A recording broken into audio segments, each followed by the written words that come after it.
এক নির্বাচন অর্থাৎ ওয়ান নেশন ওয়ান ইলেকশন নিয়ে যারা আজকে বলছে এক দেশে এক নির্বাচন হবে এবং একসাথে নির্বাচন করাবো, কথাটাই হাস্যকর। তার কারণ আমরা বারে বারে বলে এসেছি এবং এই যে কেন্দ্র সরকারের ধারাবাহিক বৈমাতৃসুলভ আচরণ, এটা আপনারা বিগত দিনগুলিতে দেখেছেন। 2021-এ বাংলায় যখন নির্বাচন হয়েছিল, একই সাথে আসামে নির্বাচন হয়েছিল, কেরলে নির্বাচন হয়েছিল। বাংলার নির্বাচন 8 দফায় হয়েছিল এবং কোভিডের দ্বিতীয় ঢেউয়ের সময় হয়েছিল। তো যারা একটা রাজ্যে 8 দফায় নির্বাচন করায়, তারা সারা দেশে 1 দফায় নির্বাচন করাবে। 1 মাস 1.5 মাস আগে ঝাড়খণ্ডে ইলেকশন হয়েছে। ঝাড়খণ্ডের মতো একটা ছোট রাজ্যে 2 দফা ইলেকশন করাতে হয়েছে। যারা একটা ছোট রাজ্যে 2 দফা ইলেকশন করাচ্ছে, তারা 1 দফা ইলেকশন করাবে। তো হাস্যকর। গত 2024-এর লোকসভায় 7 দফায় বাংলায় নির্বাচন হয়েছে। কোথাও আমার লোকসভা কেন্দ্র, আমি আপনাকে বলছি, ডায়মন্ড হারবার লোকসভা কেন্দ্র 3 দফায় হয়েছে। একটা লোকসভা কেন্দ্র আমার ডায়মন্ড হারবার ফলতা একদিনে ভোট হয়েছে, বৃষ্টিপুর সাতগাছি একদিনে ভোট হয়েছে, বজবজ মহেশতলা মিটিয়াপুরুজ একদিনে ভোট হয়েছে।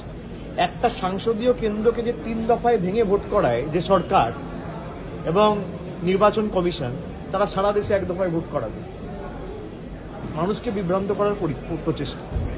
আর 1 দফা ওয়ান নেশন ওয়ান ইলেকশন কেন? মানুষ যদি 2 বছর অন্তর অন্তর নিজের ভোটাধিকার প্রয়োগ করতে পারে, তাহলে কেন্দ্র সরকার চাপে থাকবে।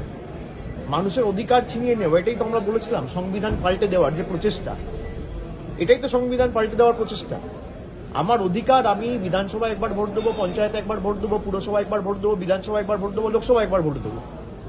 আমার 5 বছরে 6 বার ভোট দেওয়ার অধিকার, সেটা আপনি কেড়ে নেবেন, দিয়ে বলবেন একবার ভোট দেবো। এটা হয় নাকি? সরকার তো পাহারাদার। আপনি যদি পাহারাদারকে বলেন 30 দিনের মধ্যে 25 দিন ডিউটি করতে হবে না, খালি 2 দিন ডিউটি করো, তাই হচ্ছে। অ্যাকাউন্টেবিলিটি থাকবে না। মানুষ তো অ্যাকাউন্টেবিলিটি চায়।